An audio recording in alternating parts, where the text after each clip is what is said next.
Here's your latest Pioneer News update. I'm Tamyra. And I'm Jake. Gallatin sales tax revenue topped $2 million for the 11th month in a row. The Gallatin Economic Development Agency says the consistent revenue helps keep property taxes in check. GEDA says the city's focus is primarily on manufacturing, where the top site selection criteria are workforce availability and training, economic advantages, and more recently, quality of place. There's concern about funding in Tennessee public schools. Isabella McLaughlin has more.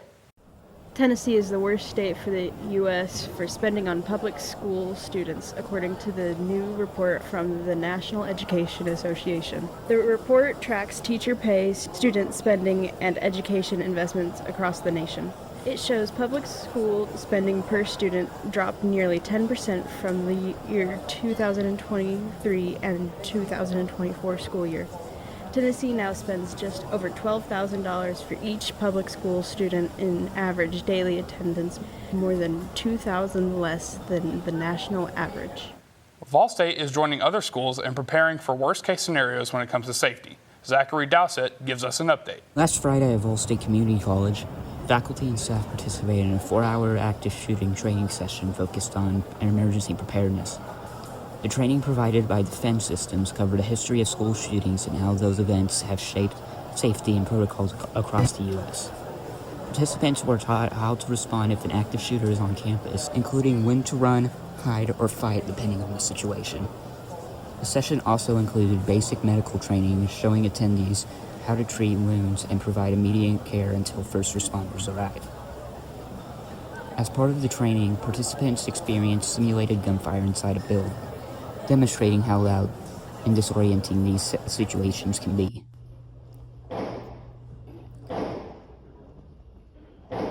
While this was a controlled exercise, the sounds are designed to reflect real-world conditions. Officials say the goal is to build awareness and to ensure that in a crisis, faculty and staff are prepared to respond quickly and efficiently to protect students. Are we prepared to deal with fuel price increases in Middle Tennessee? Brad Cavad looks at the E15 mandate. Price jump in gas. This is because of Iran owning about 20% of oil, selling it through the Strait of Hamas, that is averaging around $3.85, jumping all the way up to $4.03 a gallon. To combat this, the government is mandating on May 1st till May 20th, 2026, that gas stations use E15 fuel. Now the question is this safe for your car? Today, we are joined by studying diesel mechanic Matthew McGill to help us with this question. Matthew, please tell us, what exactly is E15? So E15 is just a blend of two chemicals that we're already seeing, regular gasoline and then ethanol. And that's actually normal just across the board. Whether you fill up with 87, 89, 90, whatever grade, all of them are actually a blend of gasoline and ethanol. Usually it's about 10% ethanol. But E15, all that is it's a higher ethanol concentration. It's 15% ethanol and 85% gasoline. E15 is reportedly supposed to lower or improve gas mileages. It's supposed to be better overall is what they're kind of pushing. But gas mileage is their biggest thing, especially with the energy crisis coming through. Necessarily, how would it affect their car differently from E10 gasoline? So the second half of that question really comes down to what ethanol is. Ethanol is the biggest factor in all of this, right? So ethanol on its own, actually, if you were to look into studies for it, is actually bad for most engines. Ethanol has corrosive tendencies. And so what that means is that usually when it's sitting in either gas lines or your gas tank, or as it gets atomized into the combustion chamber, it actually can put more wear on your seals and your engine components than just using regular, less ethanolized gasoline. So any cars and trucks that were made from 2001 and newer, they usually say is safe to run E15 as long as you're already running unleaded of some sort, 87, 89, somewhere in there. When you start getting up into the 90s and the 93s, if your car is not is made to specifically run those, you want to keep using those. But if you're running 87 to 89, somewhere in there, E15 would be fine for you to use, as long as your car is older than 2001. But I think the biggest thing that the industry is really worried about is seeable wear would be one big thing, so really bad wear on those older engines, and also just compatibility across the board. Overall, like I was saying, E15, so a higher ethanol concentration, is actually bad for your engine. And a lot of those cars that are actually older than 2001 are carburetor driven, right? So you're using a lot more fuel compared to what you would be using in a fuel injected setup, right?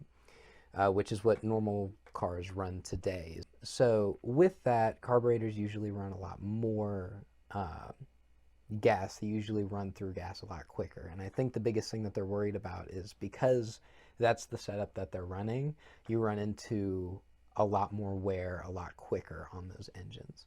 So it's not impossible. If you have like a 90s car that regularly runs 87 and you would like to put E15 into it, there is a definite possibility that you would be putting more wear on your engine compared to just running what you would normally run in it. People that don't want to necessarily take that risk, is there a way for them to combat this? Yeah, so one thing that you actually can do is you can call the gas station that you go to. The clerk on his own that's working there may not know off the top of his head, but he certainly can redirect you to the gas company that actually fuels the pumps, and they honestly would probably be able to tell you whether or not they're still supporting regular unleaded in the area, which they probably are. But I would ask specifically on their ethanol content.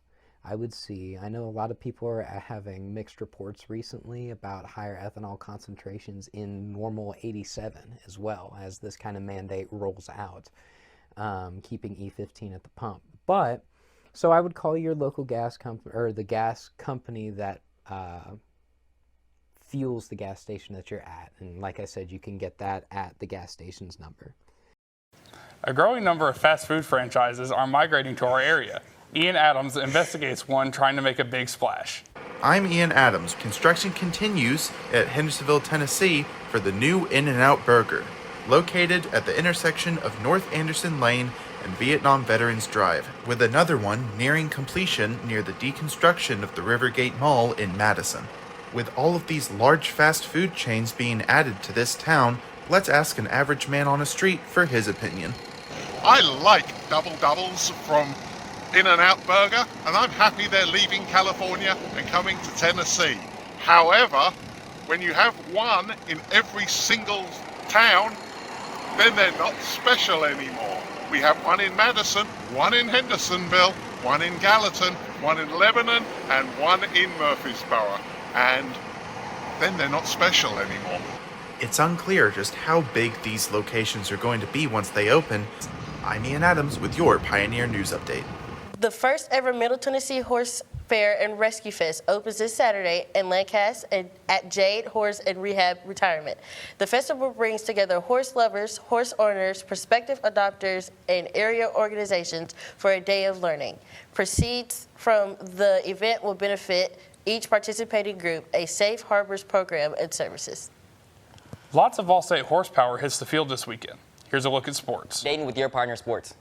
The Vol State Pioneer baseball team ended their season on a high note, defeating Jackson State in a 3-game series.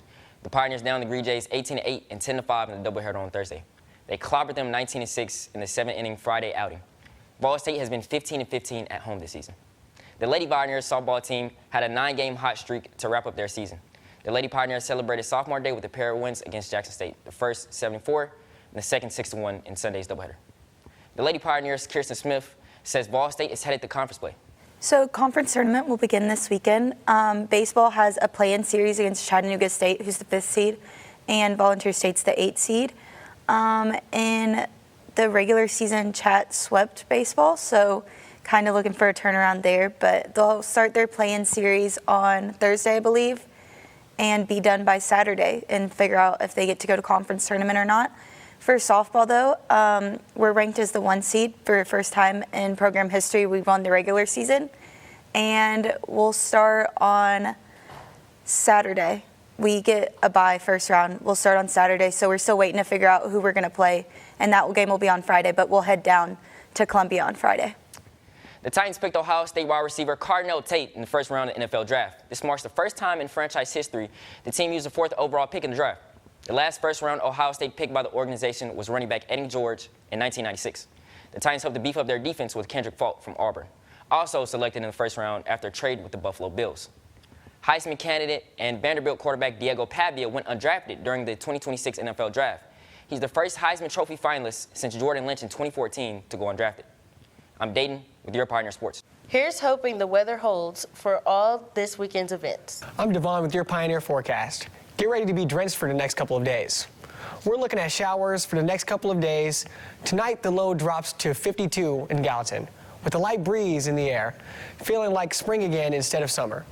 More rain tomorrow, the high of only 64, low in the 40s. A mix of sun and clouds over the weekend, the high in the upper 60s. While ragweed isn't a problem yet, if you have a tree, grass, or pollen allergy, you might want to stay indoors for most of the day. I'm Devon with your Pioneer Forecast. That wraps up this Pioneer News Update. I'm Jake. And I'm Tamyra. Thanks for watching.